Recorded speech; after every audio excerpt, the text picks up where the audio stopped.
Judulnya apa sih kita mata kuliahnya ya? Sudah hadir semuanya ini 19 ya? Dengar suara saya? Dengar ya? Oke. Wilson sebagai ketua kelas, oke.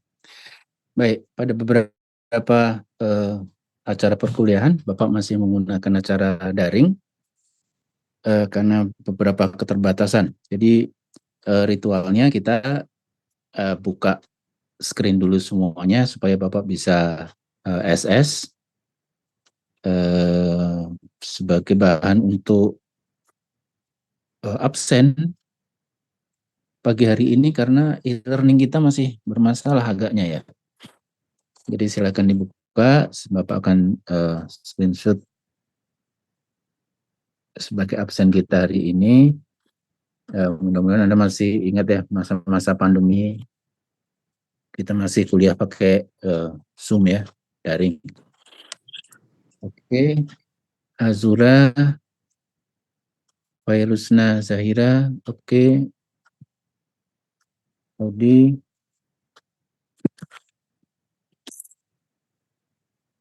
19 orang ya? Wait.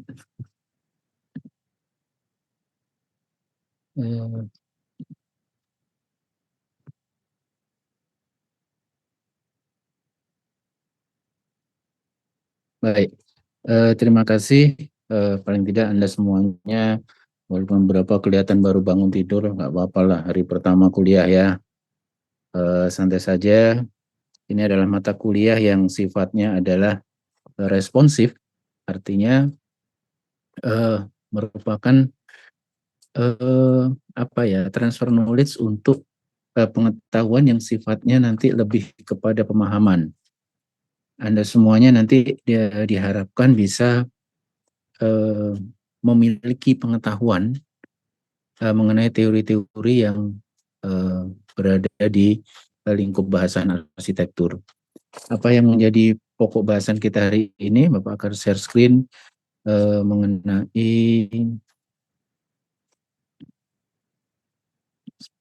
ini.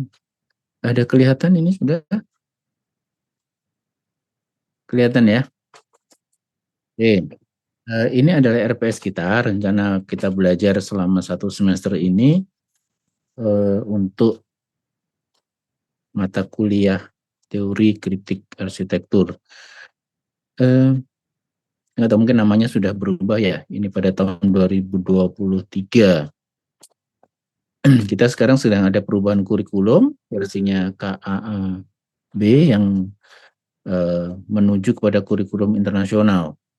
Nah, apa yang akan menjadi topik ataupun materi dari kuliah kita adalah ada 14 kali pertemuan, mudah-mudahan Anda semuanya bisa hadir semuanya. Nanti di sela-sela itu nanti akan ada acara, kalau ada misalnya seminar, kemudian ada Zoom untuk beberapa materi yang mungkin relevan dengan mata kuliah kita, Anda diwajibkan untuk ikut. Jadi sifatnya adalah multimedia. Di pelajaran pertama nanti akan ada pengantar hari ini ya. Kemudian kita mencoba melihat dahulu teori dari arsitektur klasik, arsitektur lama. Ya mudah-mudahan Anda juga sudah menempuh mata kuliah pramodern ya. Nah, ini nomor 3 dilanjut oleh teori Vitruvian dalam arsitektur. Ini teori yang famous, teori grid, teori besar gitu ya, namanya grand teori di dalam arsitektur dan Anda semuanya sebenarnya wajib tahu.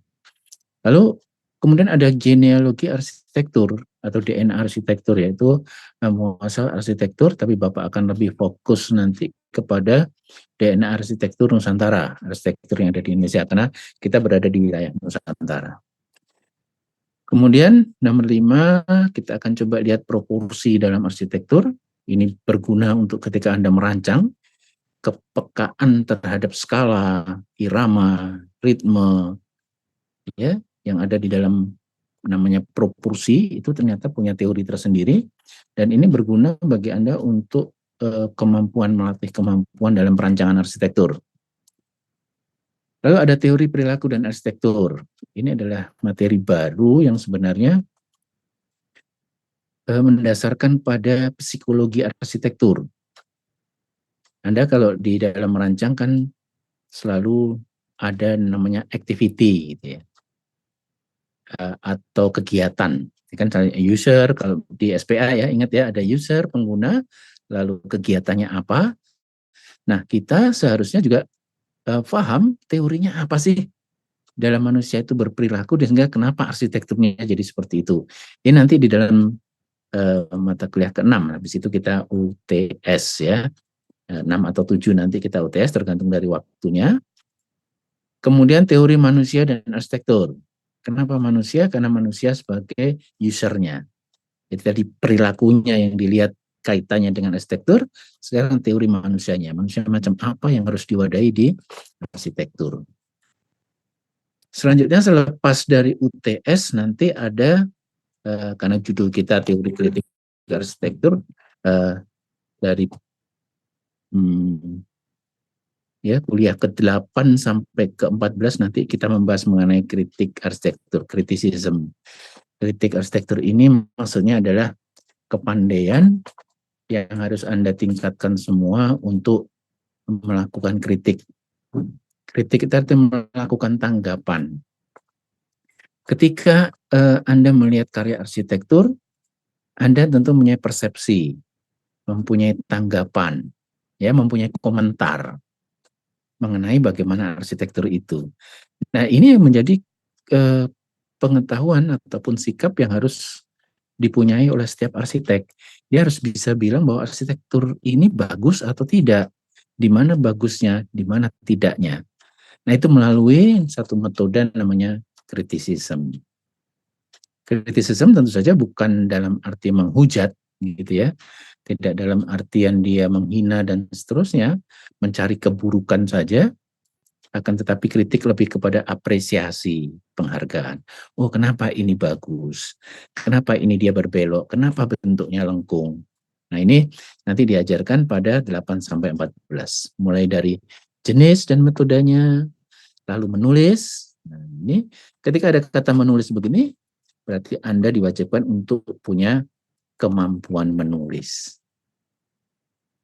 Walaupun sekarang memang agak susah ya, karena Anda terbiasa menulis WA dan tidak terbiasa menulis misalnya surat cinta begitu, ya sekarang sudah pakai icon ya, pakai gambar-gambar gitu.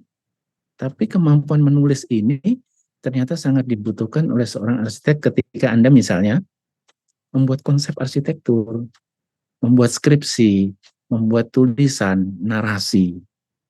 Ya, dan ini memang semenjak dari SMA ya barangkali ya, sekolah itu tidak banyak dieksplor. Lebih-lebih lagi kalau kita berada di arsitektur, eksplorasi kita lebih kepada gambar. Nah, di dalam kritik ini ada retorika, ada setting, kemudian ada beberapa kritik dari orang-orang atau para kritikus yang bagus. Nah, ini studi kasus kritik arsitektur, lalu ada contoh dan Anda harus latihan di nomor 14. Kebetulan pada tahun lalu kritik interpretasi dari teori arsitektur Jengki.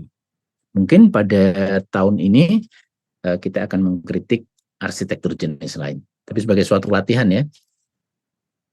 Anda nanti setelah memahami jenisnya, macamnya, caranya, metodenya, di akhir nanti sebagai UAS, Anda diminta menulis tentang. Jadi bahagia bagi Anda yang memang senang menulis diary, menulis blog, ya, itu kan suatu kepandaian ya. Nah, nanti juga ada beberapa pilihan dari teman-teman juga, Pak, kita kritiknya pakai TikTok boleh nggak Pak? Gitu. Wah, ini menarik sekali ya. Atau pakai snack video gitu ya kritiknya. Jadi dalam tempo berapa? 3 menit Anda sudah melakukan kritik terhadap arsitektur. Ini sungguh menarik. Ya, mungkin kita boleh coba nanti di sesi-sesi 11-12 nanti ya, retorika dan setting, boleh kita nanti membuat semacam latihan. Oke, Anda sebagai anak zaman tentu harusnya familiar ya dengan Snapseed, dengan TikTok, dengan CapCut ya. Mesti familiar ya sekarang ya. Nah, tidak hanya familiar dengan Office ataupun dengan PowerPoint saja. Ya. Baik, ini adalah pembelajaran nanti 14 pertemuan. Kita janji bahwa hadir saja. Nah, janjinya begitu. Bahwa Anda kan punya kuota hadir itu 80%. Dari 14 itu 80%-nya wajib hadir sehingga bisa ikut UTS maupun UAS. Bapak tidak mengharuskan kalian hadir 100%. Anda punya kuota 80%. Jadi kalau memang ada kepentingan mendadak, ada kepentingan yang luar biasa, tidak usah ragu, boleh absen. Nah, tentu saja catatannya dipinjam sama teman ya, supaya tidak ketinggalan di dalam pelajaran. Oke? Demikian juga untuk pelajaran lain ya. Pelajaran lain itu juga Anda punya kuota 80% hadir. Jadi nggak ada alasan bahwa saya sakit atau apa, ya memang sakit, ya memang itu bagian dari tidak hadir. Jadi nggak usah cari apa kasih saya surat dokter dan sebagainya, nggak penting. Kalau mau sakit, sakit aja. Bahkan beberapa dari Anda merencanakan untuk sakit pada pertemuan 10 dan 11. Itu sakit itu direncanakan gitu. Aku mau sakit tanggal itulah gitu ya. Itu baru paten itu. Baru mantap. Gitu ya, namanya mahasiswa yang progresif. Oke? Nah, Anda kan punya banyak mata kuliah yang harus dihadapi, barangkali 1-2 mata kuliah bertabrakan ataupun ada halangan, nggak usah panik. Ya. Karena Anda punya hak, punya kuota untuk 20% tidak hadir. Oke? Tapi jangan tidak hadir pada waktu UTS dan UAS. Ya, sakit-sakit berselimut datang aja ke kampus untuk ujian. Oke? Karena kehadiran menjadi penentu. Ya, persyarat untuk ikut pada pembelajaran ini terus. Dan nilainya biasanya baku ya, harus ada tugas, kuis, UTS, UAS. Ya, jadi strategis di dalam belajar. Mana-mana yang boleh, mana-mana yang boleh tidak, gitu ya. Kalian harus cerdas. Nah, jadi jangan Bapak dengar ya kan, ada yang tidak bisa ikut UAS misalnya, atau dia tidak bisa ikut UTS gitu ya. Itu tidak bisa ditolerir dan tidak perlu dijelaskan panjang lebar lah. Risiko gitu ya, risiko. Artinya juga apa? Bahwa Anda harus tetap stay health gitu, tetap jaga sehat gitu ya. Tetap jaga sehat. Saya apresiasi kepada beberapa teman yang kalau kuliah itu bawa tumbler gitu ya, supaya minumnya terjaga dari pagi sampai sore. Kalau Anda di SPA Studio kan pasti jangka panjang gitu ya, masuk pagi, sore pulang gitu ya. Nah, jaga makan siang, bawa tumbler yang gede tuh. Ya, itu apresiatif ya. Saya apresiasi sekali pada teman-teman yang bawa itu. Ya, karena orang perlu minum gitu ya. Orang nggak makan sebulan nggak apa-apa, tapi nggak minum 7 hari mati dia. Oke? Minum yang banyak. Begitu. Ini yang di bawah ini hanya bagaimana ceramah dan sebagainya. Ini adalah konsumsi untuk dosen sehingga dia dapat runtut di dalam mengajarkan ini. Di dalam pembelajaran 1 sampai 14 ini, 1 sampai 8, nanti mungkin akan berganti-ganti, artinya tidak harus nomor 4 ini, nomor 5 ini, karena sifatnya adalah sekuensial. Lalu yang 9 sampai 10 nanti mungkin akan lebih banyak kepada praktek. Ya, mudah-mudahan ini bisa terpenuhi semua. Di setelah waktu kuliah kita cukup pendek ini, banyak libur. Ya, semester ini banyak sekali libur. Di bulan Februari ini aja udah luar biasa sekali ya libur, belum pemilu dan sebagainya. Nah, sehingga barangkali ya tidak cukup berat lah. Tapi hati-hati untuk mereka yang mengambil studio, kuliah-kuliah studio, apa konstruksi, apa studio perancangan, ya karena beberapa mata kuliah lain yang dulunya namanya teori, sekarang banyak prakteknya. Praktek itu artinya memang harus learning by doing gitu. Misalnya dia survei, dia harus explore, ya, termasuk explore, browsing dan sebagainya. Jadi model pembelajarannya itu tidak hanya kuliah seperti hari ini gitu ya. Nah, Anda datang duduk terus dengerin, habis itu pulang, bukan gitu ya. Nah, makanya jaga sehat, tetap semangat dan nggak usah stres ya. Sekolah ini buat senang-senang saja ya. Oke, ini saya tutup untuk RPS kita, rencana pembelajaran semester. Bapak akan mulai dengan pengantar kita ya. Bentar, sudah kelihatan ini? Ya, oke. Ini pengantar kita mengenai teori dan kritik. Nah,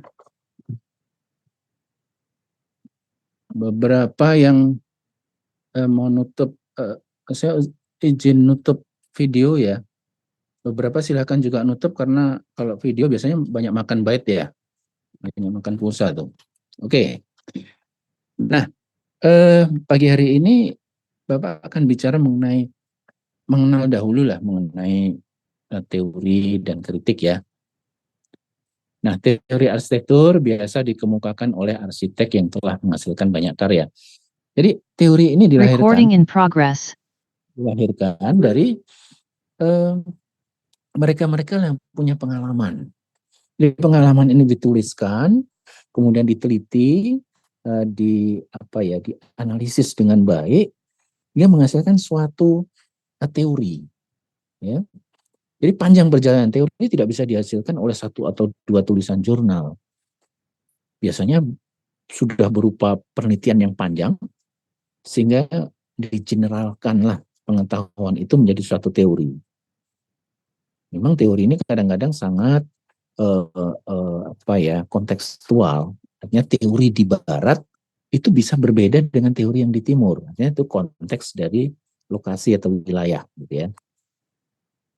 Nah, ini arsitek-arsitek arsitek-arsitek telah menghasilkan banyak karya ini ditunjang oleh kemampuan mereka menulis yang baik. Jadi banyak teori-teori yang dihasilkan itu terekam oleh tulisan. Bahkan teorinya misalnya Leonardo da Vinci gitu ya, yang sekarang manuskripnya itu banyak dicari orang termasuk oleh Bill Gates itu ya, sampai beli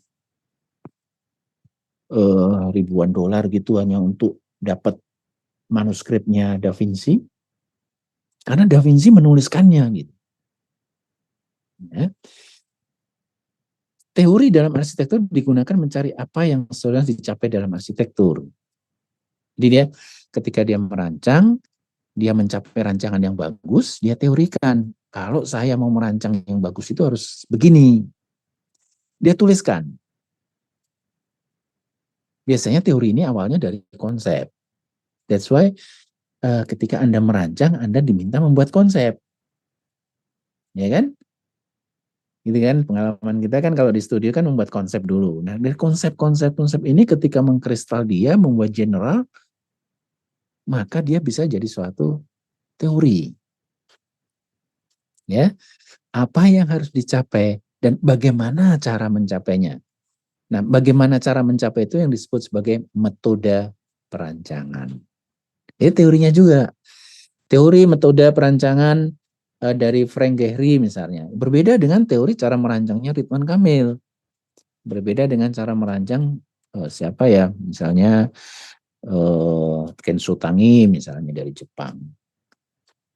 Nah, segenap teori-teori inilah yang akan kita pelajari sebagai landasan bahwa kita punya bakuan, punya standar perancangan yang baik.